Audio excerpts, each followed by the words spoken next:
नमस्कार, आप देख रहे हैं सुनिए सरकार। मैं अभिसार शर्मा। आज सुनिए सरकार में आपके सामने दो मुद्दे होंगे दोस्तों। मुद्दा नंबर 1, फेसबुक किस तरह से भारतीय लोकतंत्र की जड़ों को खोखला कर रहा है, वो पड़ताल जिसे कांग्रेस ने जोरों शोरों से संसद में उठाया है। और मुद्दा नंबर 1, कर्नाटक हाईकोर्ट का वो फैसला कि हिजाब पहनना इस्लाम धर्म के अनुरूप नहीं है, उस फैसले को चुनौती दी जाने वाली है सुप्रीम कोर्ट में, उसकी भी हम चर्चा करेंगे। मगर सबसे पहले दोस्तों बात फेसबुक की कि किस तरह से वो भारतीय लोकतंत्र की जड़ों को खोखला कर रहा है। इन दो चेहरों पर गौर कीजिए। कांग्रेस अध्यक्ष सोनिया गांधी और वायनाड से कांग्रेस के सांसद राहुल गांधी, दोनों ने फेसबुक पर हमला बोला है। और न सिर्फ फेसबुक पर हमला बोला है बल्कि शख्स, देश के सबसे धनी आदमी मुकेश अंबानी पर भी हमला बोला है। सोनिया गांधी और राहुल गांधी ने क्या कहा है वो कुछ देर बाद, मगर किस मुद्दे पर फेसबुक कटघरे में मैं आपको बताना चाहता हूं दोस्तों। सबसे पहले दोस्तों मैं आपको यह बतलाऊंगा कि अल जजीरा में रिपोर्टर्स कलेक्टिव ने एक नहीं, दो नहीं, बल्कि तीन बड़ी खबरें की हैं। और इन 3 बड़ी खबरों में यह बात सामने उभर कर आई है कि फेसबुक किस तरह से भारतीय जनता पार्टी का साथ दे रही थी, तमाम नियम कानूनों की धज्जियां उड़ाते हुए। सबसे पहले इनकी यह पड़ताल आई दोस्तों स्क्रीन्स पर।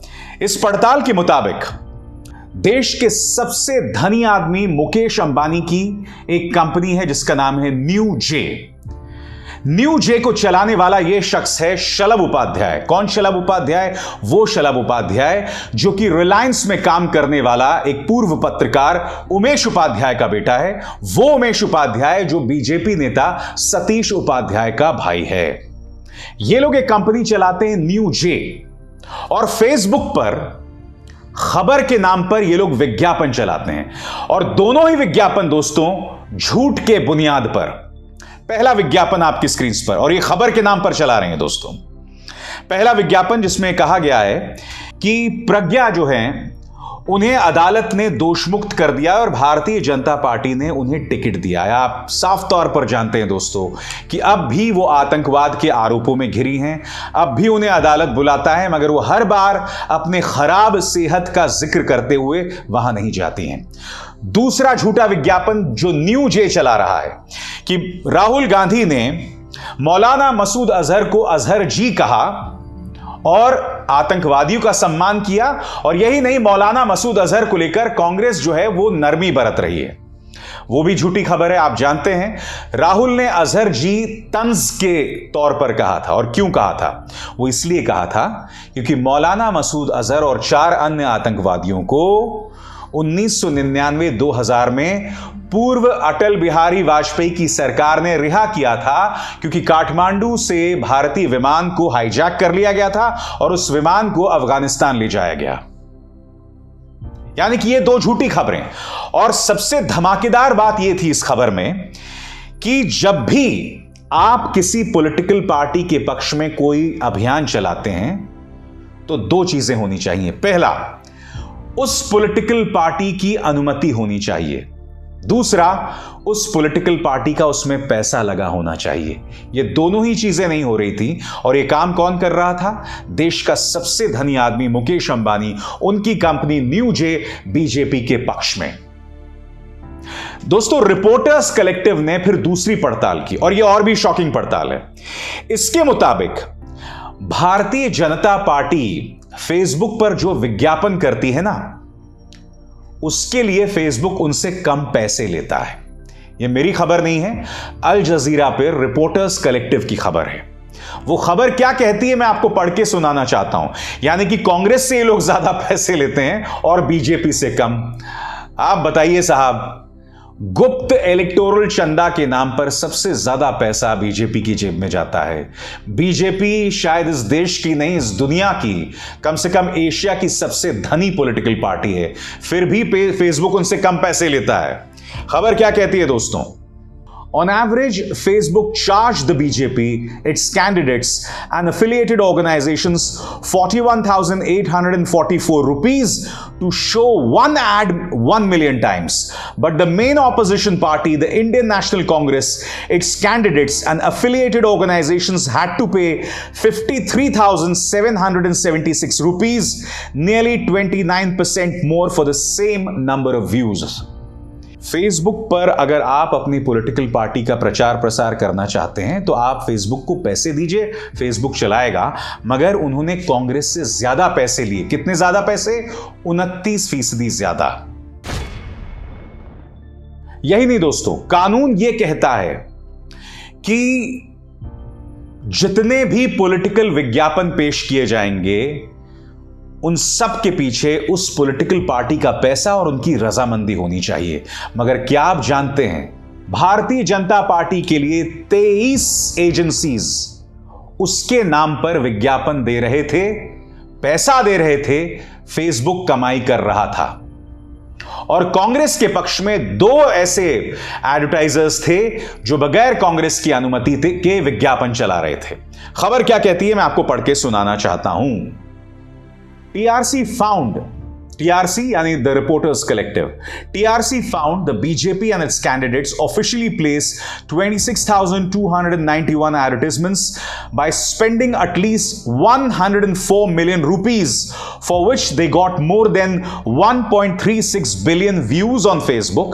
That apart, at least 23, गौर कीजिएगा इस बात पर, that apart at least 23 ghost and surrogate advertisers also placed 34,884 advertisements, for which they paid Facebook more than 58.3 million rupees, mostly to promote the BJP or denigrate its opposition without disclosing their real identities or their affiliations with the party. इसका मतलब क्या है दोस्तों? इसका मतलब यह है कि ये लोग भारतीय जनता पार्टी के पक्ष में विज्ञापन दे रहे थे फेसबुक में, और ये लोग बता नहीं रहे थे कि ये बीजेपी के लिए विज्ञापन कर रहे हैं। फेसबुक ये सब होने दे रहा था। अब ये मुद्दा संसद में उठ गया है दोस्तों। आपकी स्क्रीन पर यह है कांग्रेस अध्यक्ष सोनिया गांधी। उन्होंने क्या कहा है दोस्तों? 3 खबरें एक एक करके आपके स्क्रीन पर आएंगी। सबसे पहली बात उन्होंने क्या कहा? Global companies like Facebook and Twitter are used increasingly to shape political narratives by leaders, parties and their proxies. यानी कि फेसबुक और ट्विटर का इस्तेमाल कर रहा है ताकि लोगों की सोच को बदला जाए, खासकर उन भाषणों के जरिए जो लीडर्स देते हैं, पॉलिटिकल पार्टीज देते हैं। दूसरी बात, young and old minds are being filled with hate through emotionally charged disinformation and proxy advertising companies like Facebook. They are aware of it and are profiting from it. मतलब जो युवा हैं या बुजुर्ग लोग हैं, उनके दिमाग को ब्रेन वॉश किया जा रहा है नफरती अभियानों के जरिए, और मंच किसका इस्तेमाल हो रहा है? फेसबुक और अन्य सोशल मीडिया कंपनीज। दोस्तों, कुछ दिनों पहले खबर आई थी। वो खबर ये कहती थी कि भारत के अंदर फेसबुक ने जानबूझकर कुछ नफरती अभियानों पर अंकुश नहीं लगाया, उस पर कंट्रोल नहीं किया। क्यों? क्योंकि उससे उसको व्यूज मिल रहे थे, उससे वो कमाई भी कर रही थी। और यही नहीं, फेसबुक की जो भारत में एक बहुत अहम अधिकारी थी, वो खुलेआम भारतीय जनता पार्टी के पक्ष में प्रोपेगेंडा कर रही थी। कहने को फेसबुक एक अमेरिकी कंपनी है दोस्तों, मगर उनके जो भारतीय मुलाजिम हैं वो खुलेआम भारतीय जनता पार्टी के पक्ष में प्रचार करते हैं। ऐसे में मैं आपसे सवाल पूछना चाहता हूं, लोकतंत्र के क्या मायने रह गए? बताइए। क्योंकि लोकतंत्र के मायने होते हैं कि आप अपनी बात रखें और अपनी बात रखने का आपको समान अधिकार मिले। यहां पर आप देख रहे हैं कि बीजेपी से फेसबुक कम पैसे लेती है। बीजेपी से के नाम पर जो लोग विज्ञापन कर रहे हैं वो लोग घोटाला कर रहे हैं, गड़बड़ झाला कर रहे हैं। और इन तमाम मुद्दों पर चुनाव आयोग खामोश है। सरकार तो खैर खामोश रहेगी ही, क्योंकि आप जानते हैं सरकार बीजेपी की है और भारतीय जनता पार्टी को इन तमाम चीजों से फायदा हो रहा है। मैं आपको बतलाना चाहूंगा दोस्तों, राहुल गांधी ने भी इस मुद्दे को उठाया है। उन्होंने क्या बयान दिया है अपने ट्विटर हैंडल पर, वो मैं आपको पढ़ के सुनाना चाहता हूं। यहां पर राहुल गांधी उस आर्टिकल का जिक्र कर रहे हैं जिसमें लिखा हुआ है कि किस तरह से फेसबुक जो है वो बीजेपी से कम पैसे लेता है विज्ञापन के लिए। राहुल गांधी कह रहे हैं मेटावर्स फॉर डेमोक्रेसी। जैसे कि आप जानते हैं दोस्तों, फेसबुक का नया नाम है मेटा। उसी पर तंज कसते हुए राहुल गांधी कह रहे हैं मेटावर्स फॉर डेमोक्रेसी, यानी कि फेसबुक किस तरह से भारतीय लोकतंत्र के लिए खतरनाक है। मैं आपसे एक सवाल पूछना चाहता हूं, खुलेआम फेसबुक इस तरह से भारतीय लोकतंत्र के साथ मजाक कर रहा है, क्या मार्क जकरबर्ग की ऐसी हिम्मत अमेरिका में हो सकती है? क्योंकि अमेरिका में जब भी कुछ ऐसा गड़बड़ झाला ये आदमी करता है, तब इन्हें अमेरिकी संसद बुलाकर इनसे पूछताछ करती है, इन्हें कटघरे में रखती है। मगर भारत में खुला खेल फर्रुखाबादी। आप में से कई लोग इसकी गंभीरता को नहीं समझ रहे, मगर आप नहीं जानते हैं कि लोकतंत्र को किस तरह से तहस नहस किया जा रहा है।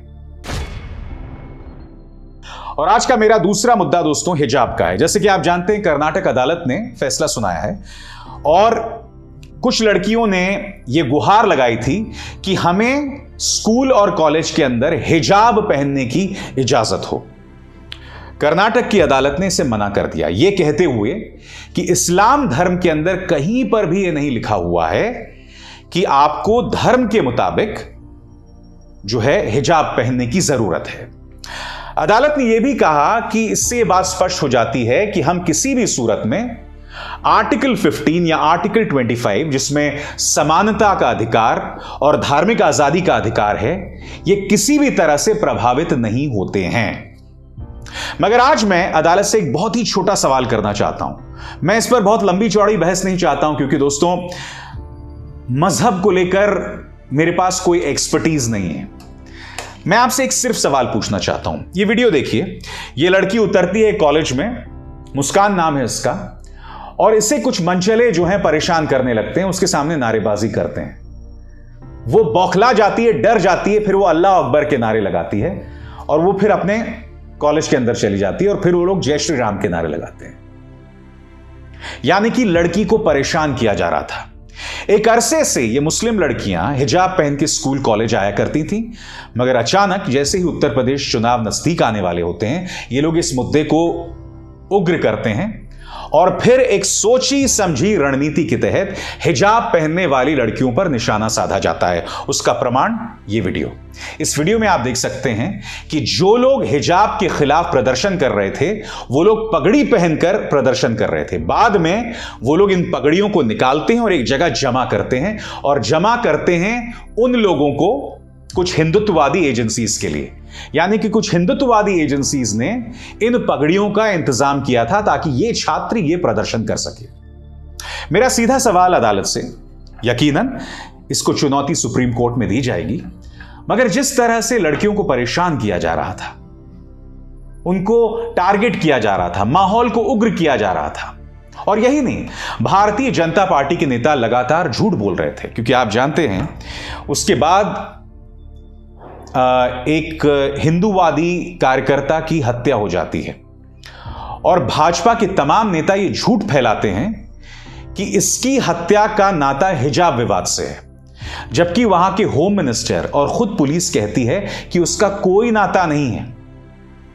मैं आपसे पूछना चाहता हूं, खुलेआम बीजेपी, उनकी अपनी सरकार है कर्नाटक में, माहौल को बर्बाद करने में लगे हुए हैं। आप सब जानते हैं दोस्तों, कर्नाटक जो है वो एक आईटी हब है, IT hub, information technology hub है। बेंगलुरु एक ऐसा शहर है जहां दुनिया भर के लोग आके काम करते हैं, और आप कर्नाटक में इन मुद्दों को ज्वलंत करके, बढ़ा चढ़ा के पेश करके माहौल को बर्बाद करना चाहते हैं। क्यों? मैं जानना चाहता हूं। क्या आप नहीं चाहते कि लोग शांति से अपनी जिंदगी बिताएं, नौकरी करें? क्या आप चाहते हैं कि भारतीय समाज दंगों के बीच जिंदा रहे? यह कैसी सोच है, मैं समझ नहीं पा रहा हूं। और उन लड़कियों को परेशान क्यों किया जा रहा था? क्योंकि वो लड़कियां एक अरसे से हिजाब पहन रही थी। मैंने पहले भी कहा है दोस्तों, फिर दोहराऊंगा, अगर आप मुझसे निजी तौर पर पूछें तो मैं औरतों पर लादे गए हर उस चीज के खिलाफ है जो मर्द लाते हैं अपनी पितृ सत्ता को स्थापित करने के लिए। चाहे वो हिजाब हो, चाहे वो बुर्का हो, चाहे वो घूंघट हो, मैं इन सब का विरोध करता हूं। मगर अधिकार महिला का होगा, फैसला वो करेगी। मैं उम्मीद करता हूं जब यह मामला सुप्रीम कोर्ट में पहुंचेगा तो इन तमाम मुद्दों को संबोधित किया जाएगा। अभिसार शर्मा को दीजिए इजाजत। नमस्कार।